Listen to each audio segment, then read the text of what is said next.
Everyone exists in a mirrored cage of algorithmic distortion. Given all of the above, it's not exaggerated to say there is no central source of truth. 21st century humans are quite comfortable in our house of mirrors, letting algos tell us what they think we want to hear. For sellers who want customers, this means rethinking neutrality. You can't please everyone because they don't even live in the same world as each other. Building a community of customers requires accepting and engaging their preferred distortions. Pick your facts, pick your perspective, pick your customer. Wow, question for you there. So the distortion gap is real. The distortion gap is Totally. Yeah, what do you mean by that? What I mean is, if it's, like that classic Michael Jordan quote of people from both parties buy shoes, right? The reason why he was politically neutral is he was like, well, people of all political persuasions buy shoes. The applicability of that thought is shrinking at a dramatic rate. There are some brands that are large enough that that is to some degree true for. And the way they've handled it is their POV shifts based on whose box they sit in at the swearing in. But for most brands that are sub, 100 million, you just simply don't have the scale, the resources, the tools, the financial structure to serve a broad swath of people. You've got to get specific of who you're going to serve and how you're going to serve them. And one of the ways you have to get specific is what is the information ecosystem that they are consuming. Because that information ecosystem isn't just online. This idea that there's the online world and there's the real world and go touch grass. No, our brains are being formatted by these interactions. How we think. There's already initial research that some of the word choice narrowing that the LLMs are producing is actually changing the structure of language, how we think about the structure of language. Like, your customer is choosing a cage of information, limitation and distortion. You've got to walk into that cage and be comfortable there. It's interesting to think about. So I ran across a quote from Blake Muskogee, the Tom Shoes guy. His quote was, even if your idea works, you still have to understand the system that delivers it to the world. What's the best way to connect ideas to these cages, right? And that you're talking about, and doing it in an authentic way, because the distortions in and of themselves are not authentic of the people that they emanate from, right? So Right. if you're pitching to people, you're not really, if you pitch to them, they may not listen, but if you pitch to their distortions, you might, that's mind-boggling, man. Yeah, it's messy. So the short answer is use as few of them as possible. And that doesn't mean that you go and become an analog business and you send out a printed newsletter and you put flyers under people's windshield wipers on their cars, although maybe that would work. But brands need to drastically reduce their dependency on distortion platforms, because the distortion platforms have figured out the game. And the game is, we're not even going to tell you who we're giving your information to.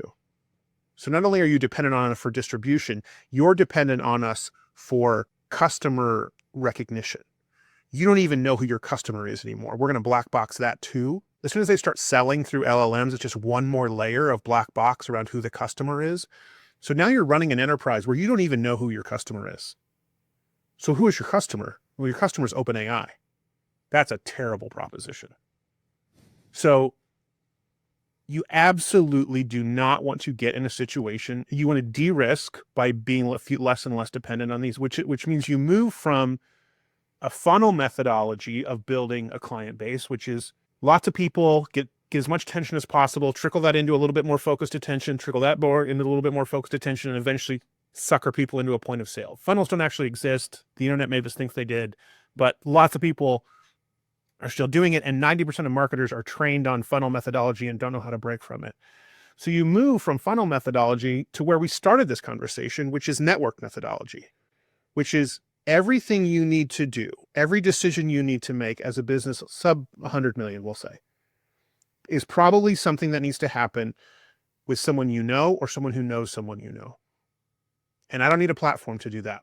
If I believe and start to build a business model where every decision I need to make is somewhere between someone I know and someone who knows someone I know, then I can start to make decisions on a network methodology way.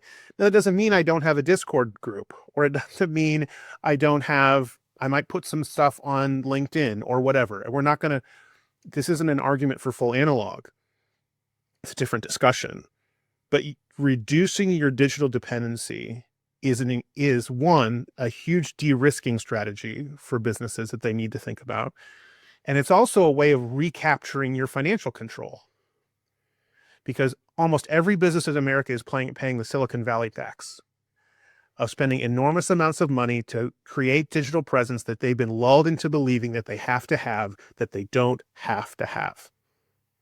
And it's costing them sometimes 3, 4, 5, 12, 15% of their top line revenue, and they're burning money keeping Silicon Valley well-funded. But it sounds a little bit like 1,000 True Fans in a way that like you have to narrow down your field to actually people who care about you, and people who care about you are not at the end of a digital funnel that doesn't exist. Yeah, it's a little bit difficult to talk about because it's hard to make it sound innovative and interesting because it's not.